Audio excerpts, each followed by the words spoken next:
ગુજરાતમાં આપનું સ્વાગત છે। દિયોદર પંથકમાં ગાય માતા સાથે અશ્લીલ કૃત્ય કરનાર આરોપી જેલના હવાલે। ગાય માતા સાથે અશ્લીલ કૃત્ય કરનાર આધેડ વિરુદ્ધ ગૌ સેવકોમાં રોષ।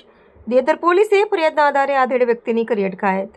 સોશિયલ મીડિયા પર વિડીયો વાયરલ થતા લોકોએ ફિટકાર વરસાવી સ્થાનિક લોકોની લાગણી દુભાતા કડક સજા કરવાની કરાઈ માંગ। ગૌરક્ષકો દિયોદર પોલીસ મથકે પહોંચ્યા। પોલીસે તપાસ હાથ ધરી ગાય માતા સાથે અશ્લીલ કૃત્ય કરનાર વૃદ્ધને પોલીસે દબોચ્યો। જય સિયારામ, જય ગૌ માતા। આજ રોજ જે સોશિયલ મીડિયાની અંદર એક ગૌ માતા સાથે દુષ્કર્મ કરતો વિડીયો વાયરલ થયેલો છે તે દિયોદર તાલુકાના ભેસાણા ગામનો હોવાથી અમને જાણ થતાં અમે તાત્કાલિક જ ગૌરક્ષકો અને જીવદયા પ્રેમીઓ દિયોદર ખાતે દોડી ગયેલા અને પોલીસને જાણ કરતાં તાત્કાલિક ધોરણે પોલીસે કાર્યવાહી કરી અને આરોપીઓને પકડવાની કાર્યવાહી કરેલી છે।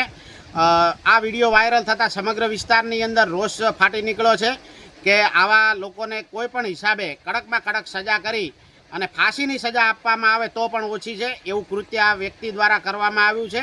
તેથી અમારા જીવદયા પ્રેમીઓ અને ગૌરક્ષકોની માગણી છે કે જે કોઈ વ્યક્તિઓ આની અંદર સંડોવાળા હોય એમના તમામના ઉપર કાયદેસરની કાર્યવાહી કરવામાં આવે અને એવી કડકમાં કડક સજા કરવામાં આવે કે ફરીથી આવું કોઈ કૃત્ય થાય નહીં। અને સરકારશ્રીને પણ નમ્ર વિનંતી છે કે આ જે ગૌમાતા સાથે કૃત્ય કર્યું છે તેના જે તે આરોપીઓ હોય તેમને કડકમાં કડક સજા કરવામાં આવે તેવી અમારી નમ્ર અરજ છે।